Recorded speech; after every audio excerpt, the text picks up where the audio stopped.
Budget নিয়ে বিজেপিকে তো রাহুল গান্ধীর কুর্সি বাঁচাও বাজেট। রাহুল গান্ধীর মন্তব্য, কুর্সি বাঁচাও বাজেট। কংগ্রেসের নির্বাচনী ইস্তাহার থেকে টোকা হয়েছে শরিকদের সন্তুষ্ট করার বাজেট, দেশের সাধারণ মানুষের জন্য কোনো সুবিধে নেই। কংগ্রেসের নির্বাচনী ইস্তাহার থেকে টোকা হয়েছে, যেটা কংগ্রেস ইতিমধ্যে সোশ্যাল মিডিয়াতেও পোস্ট করেছিল। রাহুল গান্ধীও সেটাই বলছেন। বাজেট নিয়ে বিজেপিকে তোপ দাগ দেখিয়ে তার বক্তব্য, কুর্সি বাঁচাও বাজেট করা হয়েছে। এই বিষয়গুলো নিয়ে আমরাও আলোচনা করছি। শরিকদের সন্তুষ্ট করার বাজেট পেশ করেছেন নির্মলা সীতারামন, এমনটাই মন্তব্য রাহুল গান্ধীর। লোকসভার বিরোধী দলনেতা রাহুল গান্ধী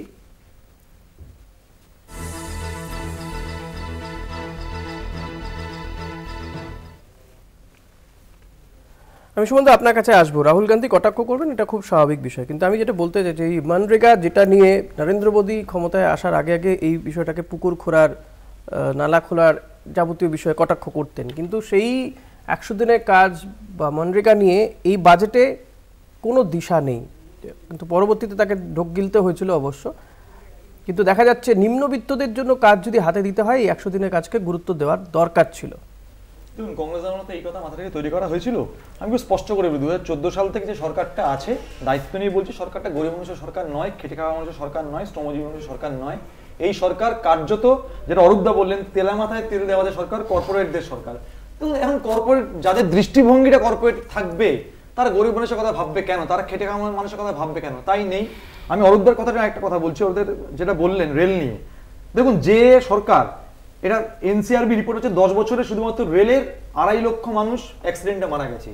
তাদের নিয়ে যে সরকার ভাবছে, অর্থাৎ তার মানে এটা বোঝা যাচ্ছে রেল খুব বাজে জায়গাতে আছে, ভালো জায়গাতে নেই। রেলে তো আপনি সাধারণ মানুষ চলি, একদম কবচ প্রকল্পটার কোনো কথাই এলো না। তার মানে দেশের মানুষ যাতে বেঁচে থাকতে পারে, দেশের যে, আমরা সবসময় চেষ্টা কি করবো, যেখানে আমাদের সবচেয়ে বেশি দুর্ঘটনা ঘটছে সেখানে আমরা সবচেয়ে বেশি গুরুত্ব দেবো, কোনো আলোচনাই নেই। 100 দিনের কাজ নিয়ে সরকার কথা বলবে না, শ্রমজীবী মানুষের কথা বলবে না, কর্মসংস্থানের কথা বলবে না। দেখুন, একটা কথা, সেটা আমরা আমরা দেখলাম আর কি, এই সরকার কি বলেছিল, বছরে 2 কোটি চাকরি। এখন কি বলছে, 5 বছরে 4 কোটি মানুষের চাকরি। এটাই তো বোঝা যায় কত বড় জুমলা সরকার। জুমলা সরকার সাধারণ মানুষের কথা বলে না, তাই মানে নারেগা নিয়ে কোনো কথা নেই। আমি দিদির কাছে আসবো। দিদি, এই বিষয়টাকে কিভাবে দেখেন? দেখো, প্রথমত বলি যে মনরেগাটা তৈরি হয়েছিল এটা দরিদ্র মানুষকে সাহায্য করার জন্য। এটা কিন্তু কোনো এমপ্লয়মেন্ট জেনারেশন স্কিম নয়, এটা দারিদ্র দূরীকরণ কর্মসূচি। সেটাতে পশ্চিমবঙ্গ তো একটু আগে অরূপ যেটা বললেন যে ভালো কাজ করেছে, সেটা কেন্দ্রীয় সরকারই মানে এই স্বীকৃতিটা দিয়েছে। কিন্তু যেটা সমস্যা হচ্ছে যে মনরেগার টাকাটা কেন আটকানো হবে? ইউটিলাইজেশন দেওয়া হয় না, নিশ্চয়ই সেটা দিতে হবে। যে কোনো সরকার, রাজ্য সরকার হোক বা কেন্দ্রীয় সরকার, টাকা দিলে ইউটিলাইজেশন দিতে হবে। যদি কেউ না দেয়, তার জন্য কোর্টে যেতে হবে। কিন্তু সেটা না করে গরিব মানুষকে না খাইয়ে রাখা যায় না, কারণ ওই মানুষগুলোর ওই টাকাটা দিয়ে সংসার চলে, বাচ্চাটা স্কুলে যায়। এই টাকা আটকানো মানে একটা অমানবিক কাজ, এটা কোনোভাবে করা যায় না। আরেকটা কথা আমি যেটা বলবো সেটা হচ্ছে যে এবারের বাজেটে মহিলাদের জন্য যদি প্রপার্টি কেনে মহিলারা, তাহলে একটা স্ট্যাম্প ডিউটিতে ছাড়ের কথা বলা হয়েছে। আপাত দৃষ্টিতে এটা আমি এটাকে সাধুবাদ জানাচ্ছি, এটা সদর্থক একটা দিক। কিন্তু বুঝতে হবে যে লিঙ্গ সূচকে ভারত হচ্ছে 146টা দেশের মধ্যে 129 পজিশনে আছে। অর্থাৎ নারী পুরুষের ভেদাভেদ অত্যন্ত অ্যাকিউট এই দেশে এখনো পর্যন্ত। ফিমেল লিটারেসি সবসময় ছেলেদের মেল লিটারেসির থেকে কম, এবং মহিলাদের যে কর্মনিযুক্তি সেটাও কোভিডের পরে ড্রাস্টিক্যালি কমে গেছে। সেদিকে কিন্তু উন্নয়নের অনেক চেষ্টা করা দরকার। এবং দুর্ভাগ্যজনকভাবে একটা ইন্টারন্যাশনাল রিপোর্টে এসেছে 53% মহিলা রক্তাল্পতায় ভুগছে।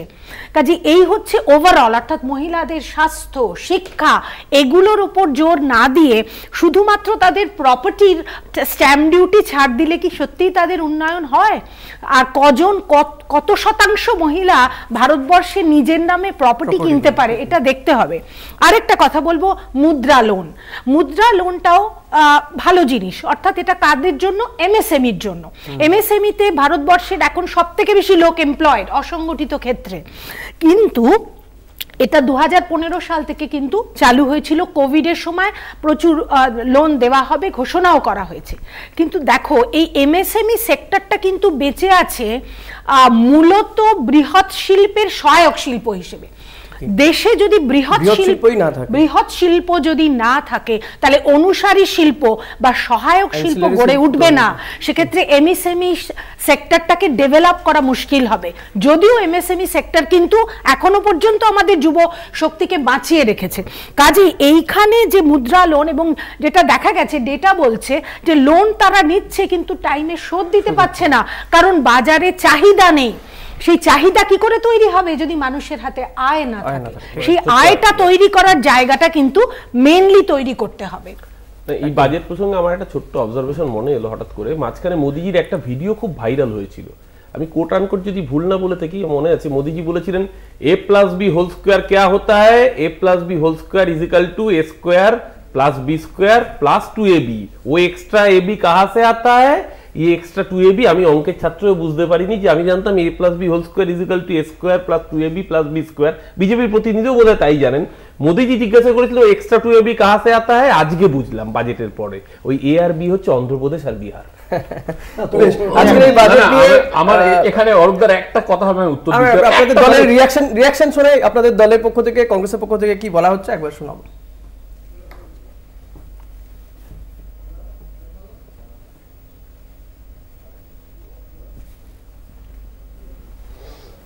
এটা যে 5 লাইন দিয়ে দিই, এটা রিলসে ছেড়ে দেবো আজকে।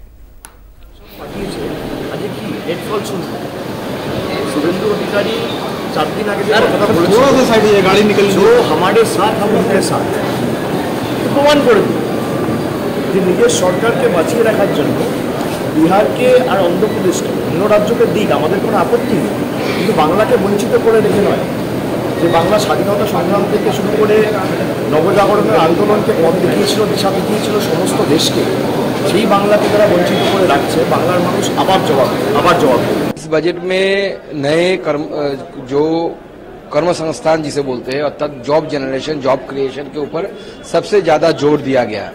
और जिस तरीके से भारत के पूर्व हिस्से के ऊपर डेवलपमेंट के लिए सरकार ने अलग से प्लानिंग की है, अलग से फंड की व्यवस्था की है, और उसके साथ साथ आगे जो समय आने वाला है जिसके लिए कृषि क्षेत्र में किसानों के समृद्धि के लिए सरकार ने अलग से फंड और बहुत बड़ा फंड क्रिएट किया है। लगभग 1.5 लाख करोड़ की फंड की बात की है हमारे आदरणीय फाइनेंस मिनिस्टर ने।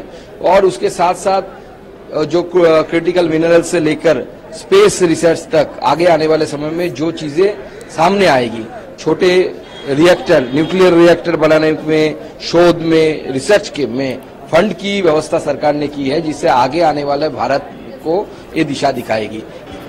It's an underwhelming budget. I didn't hear anything about the key issues facing the common people of our country. There was no mention of Manrega. There was no mention or insufficient mention of any steps taken to improve the income of the ordinary person. We have seen far too little from the government when it comes to taking care of the severe income disparities in this country. Job creation, there was a token gesture made towards that, but unfortunately very short on specifics. And I personally welcome only one provision, which is this abolition of the tax on angel investors. I myself had recommended it to Shri Arun Jaitley more than 5 years ago. Finally it has happened. I'm glad that's being done. We must have more investment coming in to generate more jobs. अब मान लीजिए सरकार बचानी है तो अच्छी बात है कि बिहार को, आंध्र प्रदेश को कुछ विशेष पैकेज या विशेष योजनाओं से जोड़ा गया है। लेकिन उत्तर प्रदेश जैसा प्रदेश जो प्रधानमंत्री देता है, क्या वहाँ के किसान के लिए कुछ बड़े फैसले हैं? किसान की फसल की पैदावार, उसकी कीमत के लिए क्या कोई इंतजाम है? कहने को तो याद होगा आप सबको कि पिछली बार कहा था कि मंडी और एग्रीकल्चर इंफ्रास्ट्रक्चर के लिए स्ट्रेंथन करने के लिए लाखों करोड़ रुपए हैं। अगर वो इंफ्रास्ट्रक्चर स्ट्रेंथन हुआ था तो इसका मतलब किसान की आय दोगुनी होनी चाहिए या किसान की आय बढ़नी चाहिए थी, वो तो नहीं बढ़ी। तक किसान और नौजवानों के पक्की नौकरी का इंतजाम नहीं होगा तब तक कोई बड़ा लाभ नहीं पहुंच। আমি সঞ্জিত আপনার কাছে আসবো, যে কথা অখিলেশ যাদব বলছেন, রাহুল গান্ধী বলছেন যে কুর্সি বাঁচানোর বাজেট হয়েছে, ঘুরে ফিরে সেই একই কথাই আসছে, আপনি বলবেন ঘুরে ফিরে একই কথা, কিন্তু এটাই তো আলটিমেটলি হলো এবারের বাজেটে, বাংলাকে বঞ্চনা করা হলো। আপনি বলছেন গোটা দেশের বাজেট হয়েছে, আমি বলছি অন্ধ্রপ্রদেশ, বিহার ছাড়া আর সিকিম, উত্তরাখণ্ড, কিছুটা আসাম, এছাড়া আর কটা রাজ্যের নাম আপনি পেয়েছেন এই বাজেটে? দেখুন এই যে কর্ণাটক, তামিলনাড়ু কোথায়? হ্যাঁ বলছি, আমি বাংলা বাদ দিলাম, তাদের জন্য কি আছে? দেখুন ইন্ডিজোট, হ্যাঁ তাদের তো পিন্ডি জটকেই গেছিলো, সরকারে আসতে পারেনি, এবং এই বাজেট তাদেরকে কখনো খুশি করবে না। কেন করবে না? কারণ তারা সরকারে আসলে তাদের যে ভাবনা চিন্তা সেটা বারংবার আঘাত পেয়েছে, এবারেও পেয়েছে, আরো 5 বছর ধরে বসে থাকতে হবে। আর একটা ব্যাপার হচ্ছে গিয়ে সর্বনিরিখে যে বাজেট যেটা হয়েছে, সেই বাজেট সাধারণ মানুষের কথা ভেবে, প্রান্তিক মানুষের কথা ভেবে, এবং আর একটা জিনিস সেটা হচ্ছে এই বাজেটটা হচ্ছে আমাদের ভারতবর্ষের মধ্যে যত রাজ্য আছে সবাইকার কিছু না কিছু মানে সবাইকে খুশি করার জন্য এবং সবাইকে উন্নয়ন দেওয়ার জন্য, রাজ্যকে ধরে যেটা ভারতের লাইফলাইন রেল, সেই রেল নিয়ে কি বক্তব্য আছে? রেল নিয়ে কি আছে বাজেটে? আপনি বলেন মানে প্রায় প্রত্যেক দিনই রেল দুর্ঘটনা ঘটছে, কত মানুষ মারা যাচ্ছে, কখনো কাঞ্চনজঙ্ঘা তো কখনো উড়িষ্যাতে, কখনো আবার ডিব্রুগড় এক্সপ্রেসের দুর্ঘটনা ঘটছে, গোটাই তো ছোট ছোট বাত হতে হয়, যে কাজ করে তার কিছু ভুল হয়। তো এখানে একটা জিনিস, মাঝে মানুষের কাজ করার যে আমাদের এনডিএ সরকারের যে কাজ করার যে ইচ্ছা, সেই ইচ্ছার মাঝখানে ধরুন কবজের যে আজকে যে রেলের আগের সরকারগুলো জায়গাটাতে, হ্যাঁ আগের সরকারগুলো কাজ করতো না, আগের যে সরকার ছিল তাদের শুধু সেই যে যদি কাজ করে থাকতো তাহলে আজকে এই যে আজকে ইনক্লুডিং অটল বিহারী বাজপেয়ী সরকারও বলছেন তো, না আমি কংগ্রেস সরকারের কথা বলছি। কংগ্রেস তো এত বছর সরকারটা চালিয়েছে না ভারতবর্ষ স্বাধীনতার পর, সেখানে যে উন্নয়ন ছিল। আর এনডিএ সরকার আর নরেন্দ্র দামোদর দাস মোদীজি যশস্বী প্রধানমন্ত্রী যে 15 বছরের টার্মে যে বসেছে, 11 বছর এখন সবে মানে রান করছে, তো সেই জায়গা থেকে যে বাজেট এবং যে স্বপ্ন মানুষকে দেখাচ্ছে, সেই স্বপ্ন মানুষ বিশ্বাস করেছে বলেই তৃতীয়বারের জন্য এনডিএ সরকার এসেছে। এই সরকারের উপর আস্থা, বিশ্বাস এবং একটু সময় দিতে হবে। আমি বিজেপির প্রতিনিধিকে সরল মনে একটা প্রশ্ন করছি। দেখুন আমি কংগ্রেসের মুখপাত্র নই, কংগ্রেসের হয়ে বলার আমার কোনো দায় নেই, কিন্তু একটা জিনিস যত করলেন 70 বছরের কথা বা 67 বছরের কথা কংগ্রেস শাসন করেছে, কংগ্রেস অন্তত 30 থেকে 40টা সংস্থা, রাষ্ট্রায়ত্ত সংস্থা তার নাম বলতে পারবে যারা কংগ্রেসের আমলে তৈরি হয়েছে। আপনি আমাকে 3টে রাষ্ট্রায়ত্ত সংস্থা, একটা রাষ্ট্রায়ত্ত সংস্থার নাম বলুন যেটা নরেন্দ্র মোদীজি নিজে তৈরি করেছেন, একটা রাষ্ট্রায়ত্ত সংস্থা। দেখুন রাষ্ট্রায়ত্ত সংস্থার বিক্রি করেছেন কটা আমরা বলে দিতে পারবো। বিক্রি করার জন্য না, আপনি যে প্রশ্ন করেছেন উত্তরটা নিয়ে নিন। রাষ্ট্রায়ত্ত সংস্থা একটা রাষ্ট্রের মধ্যে এই সরকার তো রাষ্ট্রের যে সংস্কার ইয়ে থাকবে সেটাই তো মানে আদানি সংস্থা সঞ্জিতদার উপায় নেই, বলতে পারলেন না আর কি। রাষ্ট্রায়ত্ত সংস্থা বিক্রি হয়েছে এই মোদী সরকারের আমলে, কিন্তু নতুন করে তৈরি হয়নি। যে কথা দিদিও বলছিলেন যে হেভি ইন্ডাস্ট্রি যদি না থাকে তাহলে এই যে এমএসএমই তারা তো অনুসারী শিল্প বা অ্যান্সিলারি শিল্প, তাদের বাঁচবে কি করে, তারা কি বানাবে, সেটা তো একটা বড় বিষয়। কিন্তু হেভি ইন্ডাস্ট্রি কোথাও তৈরি হবে এমন কিছু বলা হয়নি। হ্যাঁ বলা হচ্ছে যে 12টা ইয়ে করা হবে, শিল্প হাব হবে, কিন্তু সেগুলোর ক্ষেত্রেও দেখা যাচ্ছে এ রাজ্যের কোনো নাম নেই। আবার একটা ছোট্ট বিরতি নেব, বিরতির পরে ফিরে আসবে এই আলোচনায়, সঙ্গে থাকবে।